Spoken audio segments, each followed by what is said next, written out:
I went to medical school. After I graduated, I had a choice either to do a residency, which you specialize in a particular field and practice medicine, as nearly all my classmates did, or do something else. And for a variety of reasons, mostly to do with just my personality and what I wanted to do in life, I chose not to go into a specialty, and instead my life took me into the field of public policy, especially health policy. It's really interesting to see this moment in American medicine from the outside, with having been on the inside to some degree as a student.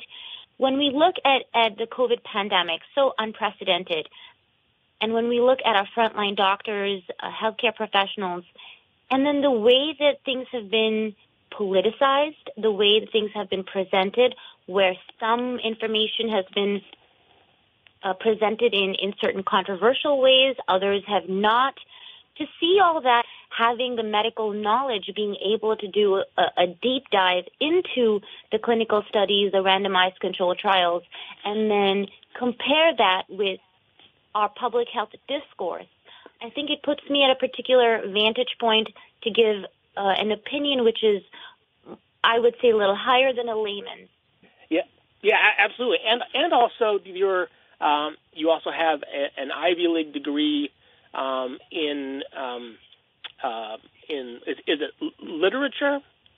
Yes, I study the American Gilded Age. Yes, so I also I followed that up getting into public policy. I got a master's degree from Dartmouth College, and it was in the humanities. I looked specifically at the American Gilded Age and how, at the turn of the century, how our society changed when we surpassed the Great Britain in 1900 as the number one superpower, the industrial giant, and the tectonic movements and changes and shifts that happened in our society. I studied that. But at the same time, when I did that, I also looked into Post-Modernism, because that right now is the number one school of thought in the humanities and social sciences, moving into other places.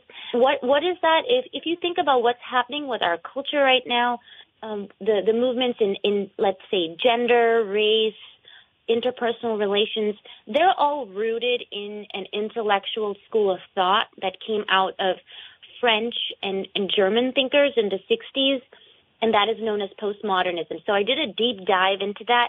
So to be able to pair that with medical knowledge, yes, it's quite interesting. It allows me to see things in a very unique way.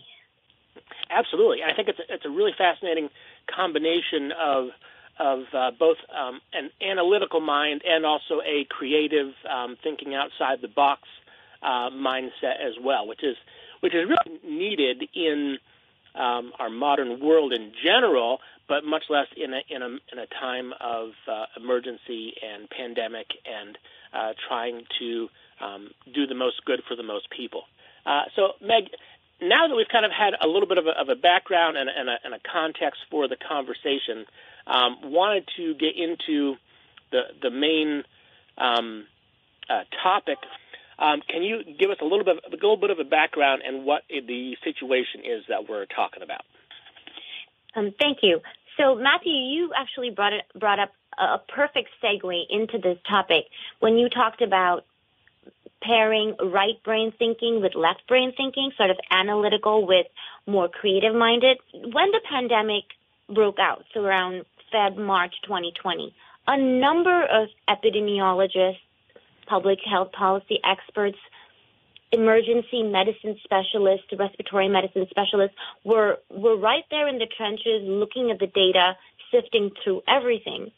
And one of them was a professor in Belgium, Mattias Desmet, who is a professor of clinical psychology. So he does sort of psychology and psychotherapy, psychoanalytics, which is slightly more right brain, but he's also a statistics expert. So analytical, data-minded, both working in the sort of looking at it from a more larger picture as well as a smaller, let's look at the data, let's sift through the data. When he paired the two, he noticed a disconnect. What he noticed was that the COVID mortalities, the prediction, for example, in Sweden, which went for a very radical, approach not to do lockdowns and keep society open, the statistical model said that there 80,000 people would die by the end of May 2020. That's what the model said. But it turns out that 6,000 people died. Now, that's not to minimize the 6,000 deaths, but as a statistician, looking at it from the perspective of just modeling, that's quite, think about it. They said 80,000 and then 6,000. So what he expected was that there would be a radical change in the policy prescriptions, but that did not happen. And so as it kept going on, he kept noticing a disconnect between what's actually happening and the policy prescriptions that are being promoted. One other example I'll give you is that from very early on, everybody who was, in the medical field, in healthcare, knew that COVID-19 is fatal to certain groups. Certain groups have a very high risk, whether you're in increased age or you have comorbidities, which are chronic conditions, about 6 or more. They realize that quickly on. But if you're younger and healthier, it's not to say that you won't contract it, but your chances of dying are practically non-existent. And so there were epidemiologists that came up with risk stratification, which means let's divide society into different groups, and those that are high risk, let's focus our resources on helping them, making sure that we can bring down mortality rates to zero and managing, the disease. Let's do that. And one group that came up with that were a group of epidemiologists who are known as the group behind what is called the Great Barrington Declaration. It was authored and signed in Great Barrington, Massachusetts. And so they talked about having focused protection for high-risk groups. But they were not heard. They were dismissed as being fringe. Very recently, Freedom of Information Act emails have showed that both Dr. Anthony Fauci and Dr. Francis Collins, who was then the head of the NIH, their email exchanges showed how they did not like the idea of presenting anything other than a universal lockdown, a mass blanket lockdown as an option. So we're seeing more and more evidence of right now today in January 2022. We're seeing evidence of how different solutions were stifled, were suppressed, were put aside. But going back to, let's say, the summer of 2020, Dr. Desmet and others didn't know that, but they could see that something is happening. They were able to identify a disconnect between the data and discourse. And so he is a clinical psychologist. He's written a lot about, basically he's looked at society at large and talked about movements. So he came up with a hypothesis which builds on 2 centuries of work, and it's known as mass formation, which is a psychological condition that takes over about 30% of society, where people buy into a certain narrative that is just very loosely connected with the ground reality of what's actually happening. And this is not new. This has happened before. But what he said is that this is what's really happening when we see people still today in January 2022 advocating for lockdowns or universal masking or various policies that are not completely rooted at all in the scientific data. This was on Joe Rogan's podcast, which is very popular, the number one, worldwide. There was discussion about it, and so that kind of created a little bit of controversy in the media as people, started discussing it, tweeting about it. And so I before we continue, I do want to say that the Associated Press came out with a news report yesterday that calls this theory unfounded and claims that it is being used to dismiss COVID measures. And Matthew, I think it's important that we look through that and say why that's not true and why there is value, as you said, in looking at larger movements, psychological movements, trying to explain things take a historical point, a psychological point, and sort of put it together. So I'll just quickly say what the AP article said. It cited various professors who've talked about mass formation being either having ever been studied in the scientific literature or having been debunked. And this is not true, because starting in we're talking this term called madness of crowds. And now when I say madness, I don't mean to stigmatize anything.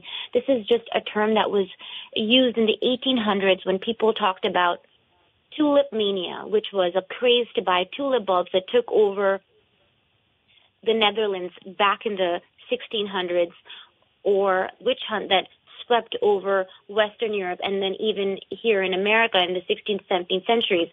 There's been, or then in the 20th century, the totalitarian movements, whether it was the communist revolution in the Soviet Union, Nazism. I am not saying, and I need to be really clear, no one is saying that right now we are in Nazi Germany. We're not drawing a perfect parallel. We're not saying that. We're not trying to be controversial or inflammatory or provocative. All I'm saying is that there have been at least 200, 250 years of scientific literature looking at society at large, looking at psychological conditions at large, because we have to admit that when we have something like a pandemic, it's not just an infectious disease. There's certainly a psychological factor to that is either directly or indirectly linked with an unprecedented phenomenon, terrifying phenomenon taking over all our lives and turning it upside down. Okay, so here's what I would like to ask the listeners, and even you, Matthew. When we talk about naturally acquired immunity, which means I'm talking about any disease, let's say chickenpox, or tuberculosis, or now let's say COVID, which means you get infected, you contract the virus or the germ, the bacteria, you get infected, you have the disease, you recover, and then your body produces, antibodies, which are strong and robust, and most of the time you never get it again. This is not the case with the common cold, but when you have major illnesses, the immunity that your body provides you, naturally acquired against the germ, lasts a lifetime. This is a very accepted, well-known, well-established fact of modern medicine. Yet we are not acknowledging that. No one wants to acknowledge the existence of that when it comes to COVID-19. Why is that? I think when you think about that and you say, why is it that when you look at the antibody titers of people who recover from COVID-19, they have higher antibodies than somebody who's been vaccinated. The cases of somebody who's recovered, getting it again or transmitting it are zero. It never happens. But you know that if you're vaccinated, it's not completely protective. Yes, it seems to protect from getting serious disease, but it doesn't prevent you from contracting the virus. It doesn't prevent it from transmitting it. This is not a slight against the vaccine. I'm just telling you the state of our COVID vaccines as they are right now. No judgment. This is just where we are at. So then why is naturally acquired immunity not given any sort of acknowledgement, any sort of place? Why are people who are, instead of dividing people into, first of all, it's wrong to divide anybody, but instead of dividing the population into unvaccinated and vaccinated, why aren't we doing immune versus non-immune? So think about this question, and then we can look at the psychological context, as you said, Matthew, about what is the resistance to that. As we get back into our conversation, we've been informed that we actually have a caller, and so I wanted to have him, Mark in Essex. Do we have you on the line, sir? Yes. Mark, yes, thank you. Thanks for giving us a call. What is your comment or question? Well, I think I just heard your co-host say that once you've recovered, if you catch COVID and you've recovered, you have immunity. And that therefore you shouldn't worry about a thing after that. And that's just not true. And I'm really kind of disturbed by this notion that you're trying not to be controversial, but you're basically sowing misinformation. You can very much get reinfected with COVID. Many people have gotten it more than once. The immunity only lasts around 6 months.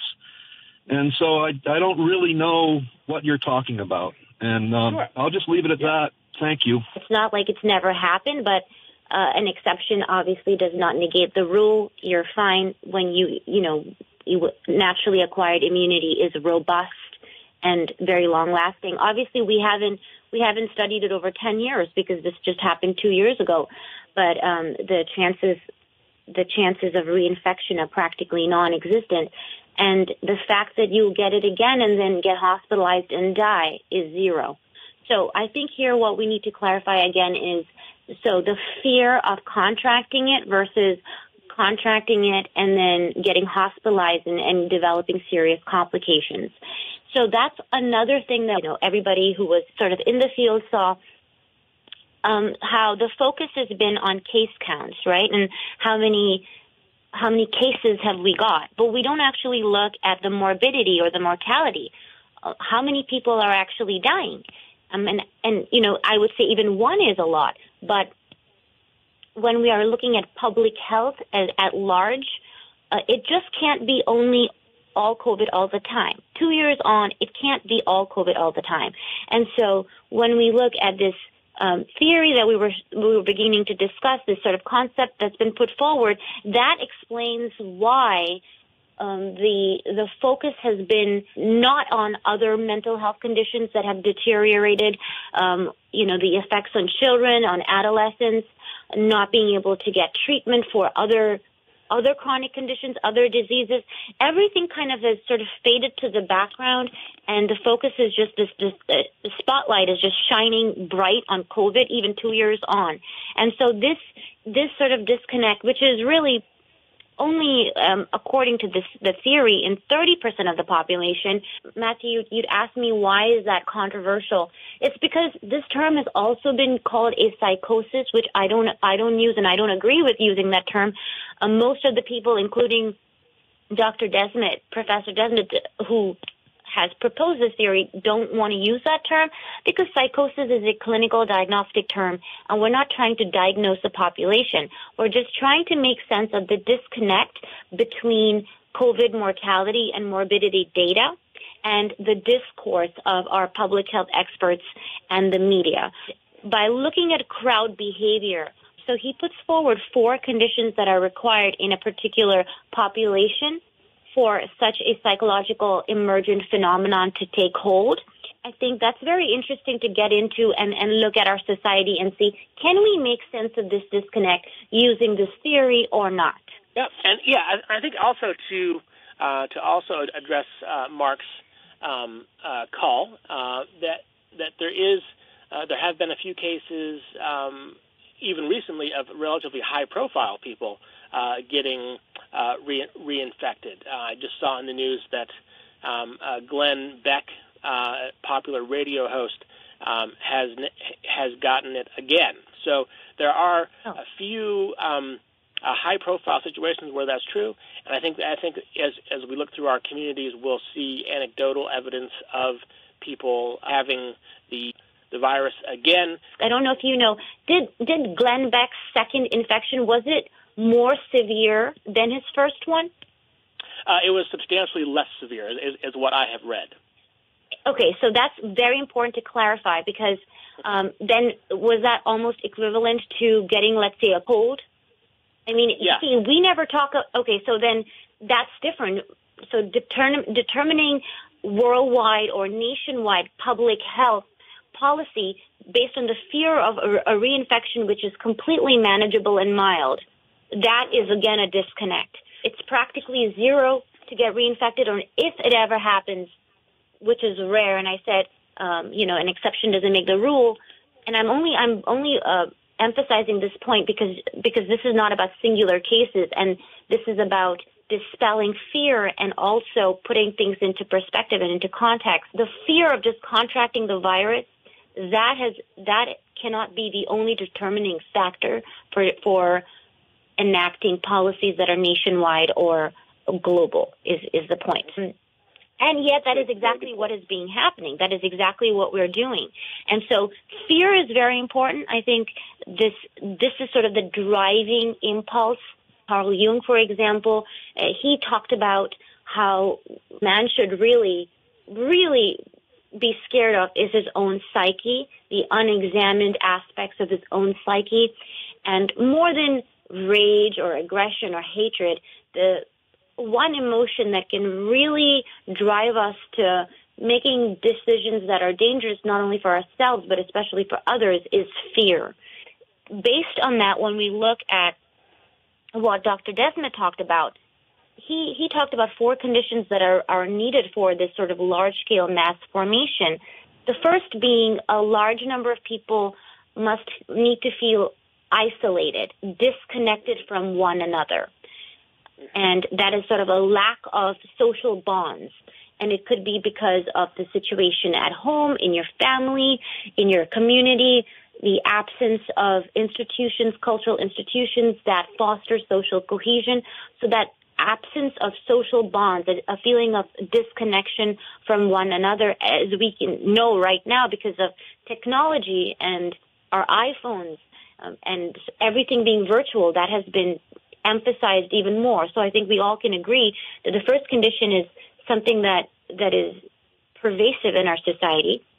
The second one is an absence of sense-making or meaning-making activities. So your life generally sort of feels meaningless in that the jobs that you do, I mean, you do it because you want to get paid and you want to get food on the table, but it isn't fulfilling in a very holistic way. That would be the number 2.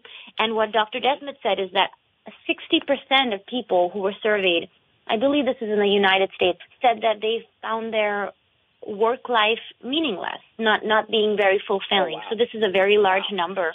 And the third is that there should be a high level of what he calls free-floating anxiety. So you can't really point and say this one factor is causing anxiety. You just have this nebulous feeling, and then that comes again from the first 2 factors of sort of being isolated, disconnected, not engaging, not being able to engage in opportunities and avenues that create meaning in your life. So there is a high level of free-floating anxiety in the society. And the third is high levels of free-floating discontent. So overall discontent, whether that's feeling upset or angry, a certain amount of aggression, a negativity, basically. And so when you have these 4 conditions that are pre-existing, and then something like COVID hits, an unprecedented germ takes over, then if the people in authority identify an object onto which you can focus the free-floating anxiety, which is SARS-CoV-2, the virus, yeah. and you say, now here is a solution, and the solution is, in this case, it was social distancing, masking, vaccination. And so that is the answer. And anybody who questions that would then be an out group. They would then be at the receiving end of that free-floating discontent or negativity. So this is sort of what he's putting together. When you say that this is, so we're all going to focus on SARS-CoV-2, and that is completely legitimate and correct. We needed to focus on that. But when the solution is given is prevention alone is the way to rein in this virus. Mm-hmm. Universal mandates or universal blanket indiscriminate policies and prevention alone. These are the 2 solutions that were put forward. Anybody who questions that, so the Great Barrington Declaration said, don't do universal, do focused, risk stratification. Other groups talked about early aggressive treatment. So not just prevention, but early treatment. Those groups were then put aside as fringe, and they were not given any kind of credibility, any kind of discussion. They were denied that. And so that is really how this sort of mass formation comes into COVID. Just to clarify, the standard medical advice for anybody who contracts COVID is to go home, rest, take fluids, and recover on your own. I find that very dangerous because not only could that lead into severe complications, hospitalization, and death, it also when people do recover, it also leads into something called long-haul COVID or long COVID, which estimated at least 25%, but up to 40% of people develop a chronic, debilitating condition they've recovered from COVID, but they're still dealing with the consequences of it. So just going home and not getting any treatment, which is still standard advice, that is dangerous. But why is that still what public authorities are saying? Why aren't we talking about early aggressive treatment? Why have repurposed generic drugs been criminalized? We can't even talk about that. We can't even talk about giving vitamin D, which boosts your immunity. We can't talk about any form of early treatment. That's because that wasn't offered as the answer. The answer to solving COVID till today is prevention alone, no treatment. And that is where we see the disconnect. Meg, is there something specific about how it specifically applies to Vermont? Yes, I do think so. I think that in Vermont especially, when we have a culture of despair, which is evidenced in the opioid epidemic that has been worsening over the last 2 years, we're seeing a lot of mental health deterioration with the lack of economic opportunities and really outside of the northwest of Vermont, our southern Vermont where I'm from, the Northeast Kingdom really being an economic desert. There is an absence of jobs and employment or opportunities for meaning making. So we're seeing those conditions already happening here. A lack of cohesion, societal cohesion, a lot of alienation, a lot of despair, self-medication. So I see that these conditions were already there. And unfortunately, universal lockdowns, school closures, these not recognizing natural immunity, these sort of things foster distrust and further deepen the alienation and the causes that lead to these sort of mass formation, mass psychological conditions. So the answer to that would be to just keep speaking out the truth. That's the only way to do it is as you said, having conversations like this that question your assumptions, question your beliefs, make you feel uncomfortable, put you outside your comfort zone and force you to look at facts that you may or may not agree with or you might despise, but just to look at that from an objective point of view, that is a way forward. Having the courage to speak the truth and speak things that put you in the out group.